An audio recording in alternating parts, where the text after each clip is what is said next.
Assalamualaikum warahmatullahi wabarakatuh. Ini adalah lokasi makam Sunan Ngerang atau Ki Ageng Ngerang. Ki Ageng Ngerang ini dimakamkan di Komplek Makam Ki Ageng Ngerang, Pedukuhan Ngerang, Desa Trimulyo, Juwana, Pati, Jawa Tengah. Kiai Ageng Ngerang adalah putra dari Maulana Malik Maghribi. Beliau terlahir dengan nama Syekh Muhammad Nurul Yakin.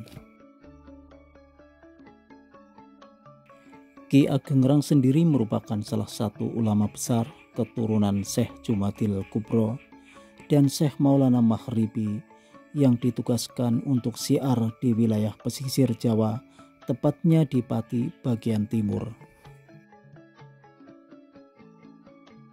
Awal mulanya ditemukan makam Ki Ageng Ngerang ini memang mempunyai sejarah panjang. Sebelumnya warga hanya menemukan sebuah nisan yang tertanam di makam di tempat. Namun bentuk nisan itu berbeda dengan yang lainnya. Bahkan hampir mirip dengan nisan para raja. Merasa penasaran, Raden Tumenggung Sudarto kemudian menanyakan peristiwa itu kepada orang yang lebih kompeten. Diceritakan, nisan itu memang mempunyai sejarah panjang. Dirinya menyebutkan, itu adalah nisan milik Syekh Ronggojoyo yang kemudian dikenal dengan sebutan Ki Ageng Ngerang. Karena berbagai peristiwa sejarah itulah, kemudian para sesepuh desa Trimulyo meyakinkan diri bahwa Ki Ageng Ngerang memang ulama besar yang patut untuk dihormati. Bahkan hingga saat ini, warga masyarakat sangat antusias untuk mengikuti prosesi haul Mbah Sunan Ngerang tersebut.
Makam Ki Ageng Ngerang banyak dikunjungi para peziarah.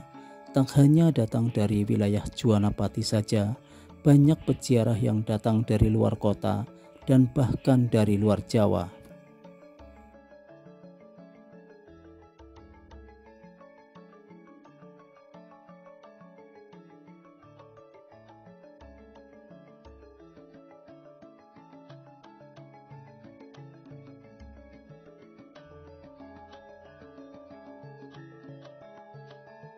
Di Komplek Makam Sentono Pakuwon terdapat pula makam Nyai Jumina yang makamnya berada persis di samping makam Sunan Ngerang. Berdasarkan data yang tertera di papan pengumuman, terdapat makam Joko Pakuwon, K.A. Tlogomojo, Bupati Paranggarudo, K.A. Ngenis, Malingkenyo, Bupati Cokrojoyo, dan lain-lain. Saat ini data yang meriwayatkan kisah hidup Sunan Ngerang bisa dibilang masih minim, tetapi ada satu kisah antara Sunan Ngerang dan Sunan Muria yang terkenal. Kisahnya adalah ketika Sunan Ngerang mengadakan acara syukuran. Dalam acara tersebut hadir murid-murid serta tetangga yang sebelumnya diundang oleh Sunan Ngerang. Singkat cerita, Karena sudah banyak yang mempublikasikan cerita ini, Dewi Roroyono pada malam harinya Putri Sunan Ngerang diculik oleh Patak Warak.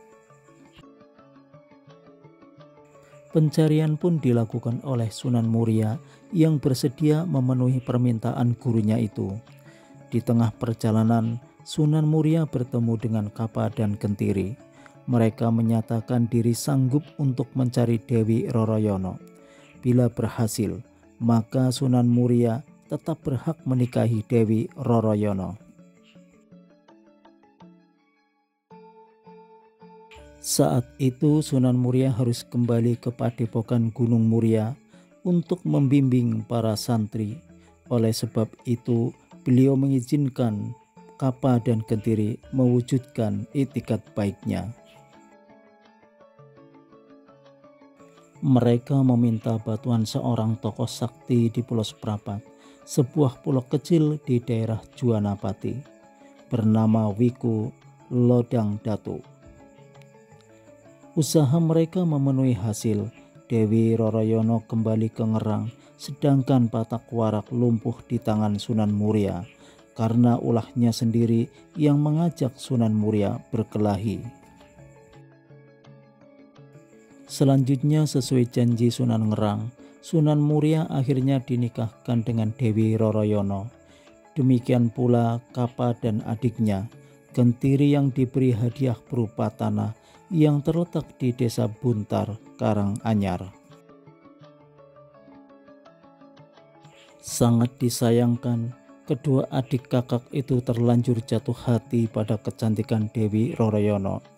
Sewaktu membawanya pulang, akhirnya mereka berniat untuk merebut Dewi Roroyono dari tangan Sunan Muria. Untuk melancarkan aksinya, Kentiri datang sendiri ke Gunung Muria. Aksinya ternyata dipergoki oleh murid-murid Sunan Muria. Pertempuran pun tak dapat dihindari. Akhirnya Kentiri tewas di puncak Gunung Muria. Mengetahui tewasnya Kentiri, Kapa mengambil strategi lain dengan datang ke Gunung Muria pada malam hari, saat Sunan Muria dan beberapa muridnya sedang bepergian ke Demak Bintoro.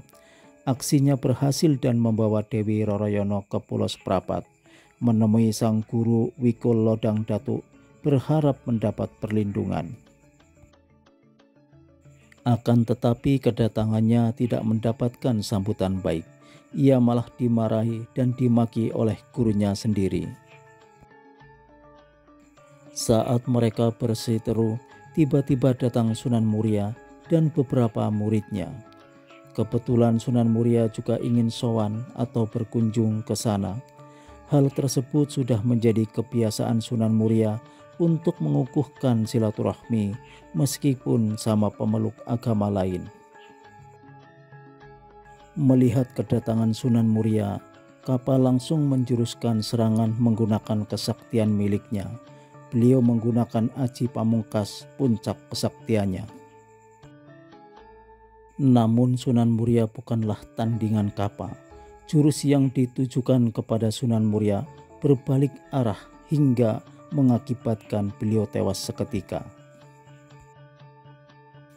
Kemudian Sunan Muria dan Dewi Roroyono pulang ke Gunung Muria guna melanjutkan dakwah. Adapun dalam Sabda Palon Sandiakala Wilowatikta, Sunan Ngerang pernah menghadiri pertemuan dengan para ulama termasuk Wali Songo di pesantren Ampel, Denta atas undangan Sunan Ampel. Hal itu menunjukkan bahwa Sunan Ngerang atau Syekh Nurul Yakin pernah ikut andil bersama Wali Songo dalam menyiarkan agama Islam di Indonesia pada umumnya dan di Jawa pada khususnya.